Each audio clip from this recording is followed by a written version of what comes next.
সুপ্রিয় নার্সিং ভর্তি উচ্চ শিক্ষার্থীরা, আশা করছি সবাই ভালোই আছো। গার্ডিয়ান নার্সিং ভর্তি করছি ময়মনসিংহ শাখায়। আগামীকাল সকাল 9টা থেকে বিকেল 3টা পর্যন্ত অনুষ্ঠিত হতে যাচ্ছে নার্সিং টপার এক্সাম।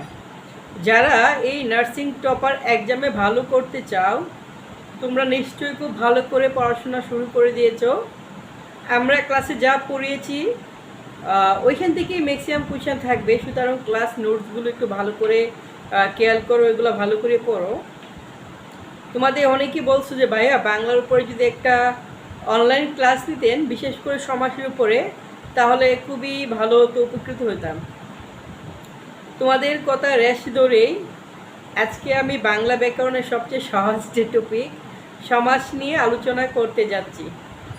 হ্যাঁ, আচ্ছা দেখো, সমাসের বেসিক যে আলোচনা, এগুলো কিন্তু আমি ক্লাসে ভালো করে পড়িয়েছি, সবগুলো ভালো করে পড়িয়েছি, কিন্তু তারপরেও সবগুলো বেছে মেবি সমাজটা কমপ্লিট করতে পারিনি সময় স্বল্পতার কারণে। কেননা সব কোচিংয়ে সমাজ একদিন পড়ালেও আমরা কিন্তু একদিন পড়াই না। কজ হচ্ছে, তোমরা জানো আমরা এখানে নিজেরা টিচার অ্যান্ড ডিরেক্টর, আমরা প্রত্যেকটা লেকচার, প্রত্যেকটা টপিক 2 থেকে 3 দিন ভাগ করে পড়াই। যেহেতু একটু সময় নিয়ে পড়াই, মেবি 2-3টা বেচে আমাদের সমাজটা কমপ্লিট করতে পারিনি, কিন্তু পরীক্ষায় কিন্তু ফুল সমাজ থেকে কোয়েশ্চেন থাকবে এবং সমাজ থেকে 6টি কোয়েশ্চেন থাকবে। সুতরাং সমাজটা ভালো করে পড়তে হবে, তাই না? তোমাদের জন্য, তোমাদের সুবিধার জন্য, যেন সমাজটাকে ভালো করে আয়ত্ত করতে পারো, পরীক্ষা ভালো একটা নাম্বার গেইন করতে পারো, সেই জন্যে আমি সমাজ নিয়ে একটু আলোচনা করব।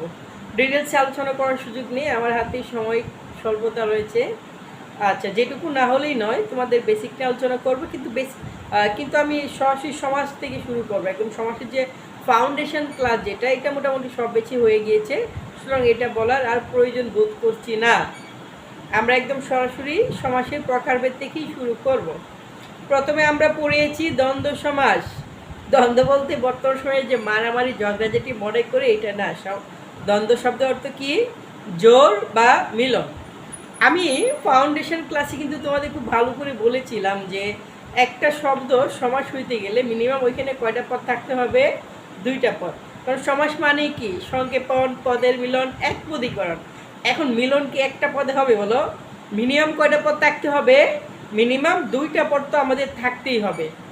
এই যে 2টা পদ থাকবে দ্বন্দ্ব সমাসে, এই 2টা পদেরই কি থাকবে? প্রাধান্য থাকবে। অর্থাৎ যেই সমাসে আমাদের 2টি পদেরই প্রাধান্য থাকে তার নাম হচ্ছে যে দ্বন্দ্ব সমাস। 2টি পদেরই কি থাকবে? প্রাধান্য থাকবে। যেমন সৌরভ স্যার গেল বাজারে, ঠিক আছে, আমাদের স্যারের ওয়াইফ তাকে বলে দিল যে বাজার থেকে হলুদ মরিচ নিয়ে আসো। কি আনার কথা বলছে? হলুদ মরিচ। কি আনার কথা বলছে? হলুদ মরিচ। এখন স্যার যদি বাজার থেকে শুধুমাত্র হলুদ নিয়ে যায় তাহলে হবে? কিংবা শুধুমাত্র মরিচ নিয়ে গেলে হবে? বকা খাবে না?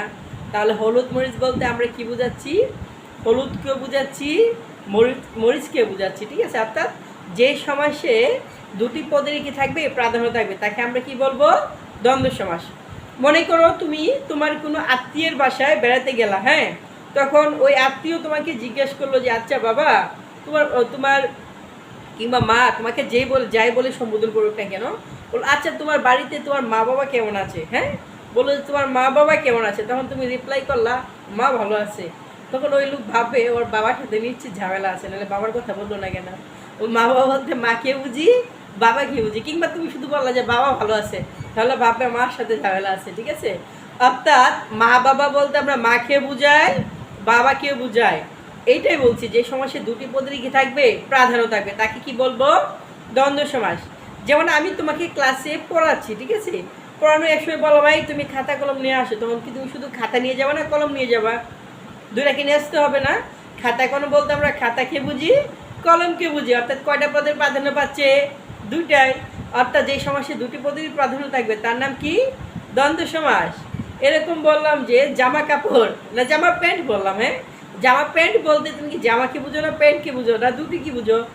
2টোই।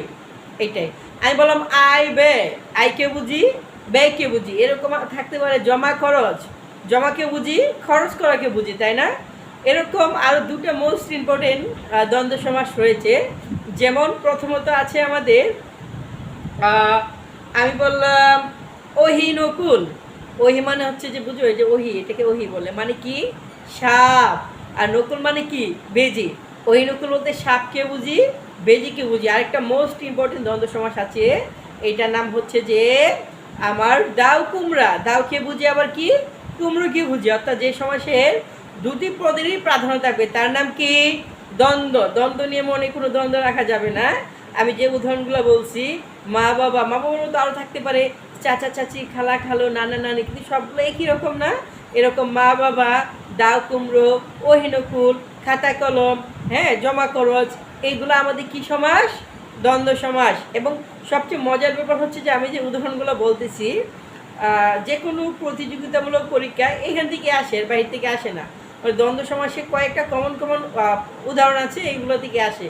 যেহেতু দ্বন্দ্বটা খুব বেশি ইম্পর্টেন্ট না, আর আমরা সহজেই বুঝতে পারি, কারণ দুটো পদ্ধতি কি থাকে, প্রাধান্য থাকে, তাহলে এগুলাকে আমরা কি বলবো? দ্বন্দ্ব সমাস। এবং আমি যে উদাহরণগুলো বলছি, তোমরা যদি ওই উদাহরণগুলো মনে রাখতে পারো, আশা করি দ্বন্দ্ব সমাস নিয়ে আর কোনো দ্বন্দ্ব লাগবে না। ঠিক